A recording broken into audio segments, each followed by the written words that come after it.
So next we have under secretion of insulin hormone. So if insufficient secretion of insulin is there, what will happen? Let's see. It causes diabetes, and that diabetes is known as diabetes mellitus, or this is also known as hyperglycemia. So this refers to the high blood sugar level. So the word mellitus, it means honey, and this refers to passage of sugar in urine. That means glucose is excreted along with the urine. You people have read in excretory system that whole of the glucose is reabsorbed in the nephrons during urine formation. But if any amount of glucose is present in the urine, so that confirms the presence of diabetes mellitus disease. All right, so diabetic person has high concentration of sugar in blood. Sugar means glucose, so glucose will be there in blood. That person will excrete a great deal of urine loaded with sugar. ज़्यादा amount of urination होगी plus उसमें बहुत सारा glucose होगा. That person feels thirsty because of loss of water through too much urination. Last, that person also loses weight.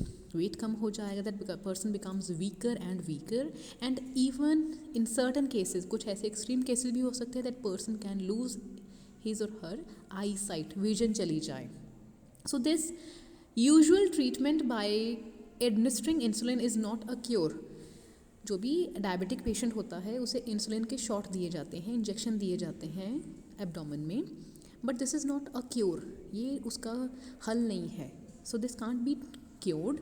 Only method of supplying the hormone which is not being produced by the pancreas. यहाँ पे क्या हो रहा है, सिर्फ हम लोग hormone provide कर रहे हैं ताकि बॉडी में जाके वो फंक्शन करे. Alright, over secretion of insulin से देखते हैं क्या प्रॉब्लम होगी. So there is sugar level in the blood is lowered. Blood में जो ग्लूकोज लेवल है वो बहुत कम हो जाएगा. This is known as hypoglycaemia, and due to this brain में enter a state of coma if the level to low even for a few minutes. कुछ टाइम के लिए, कुछ मिनट्स के लिए ही अगर ग्लूकोज लेवल बहुत कम हो गया ब्लड में तो पर्सन कोमा में जा सकता है. ऑलराइट, तो ये थे ओवर सिक्रीशन के इफ़ेक्ट. नाउ कोई डायबिटिक पर्सन है, उसमें इंसुलिन नहीं बन रहा, एंड उस पर्सन को हम लोग इंसुलिन के इंजेक्शन दे रहे हैं. बट इन केस अगर इंजेक्शन की ओवरडोज हो जाए, अगर ओवरडोज हो जाए इंसुलिन की, then in that case that person may become unconscious. उसमें भी ये सेम सिचुएशन होने वाली है, ओवर सिक्रीशन वाली. Hypoglycaemia will be there, and that is also known as insulin shock. तो उसे कैसे ठीक कर सकते हैं?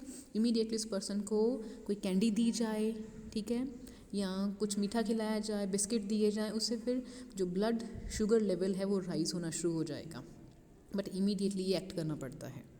सो that was about insulin. Next we have glucagon. Glucagon is secreted by the alpha cells. Glucagon का फंक्शन ऑपोजिट होता है इंसुलिन की. सो इंसुलिन का काम क्या था? एक्स्ट्रा ग्लूकोज को ग्लाइकोजन में कन्वर्ट करना. बट ग्लूकागॉन क्या कर रहा है?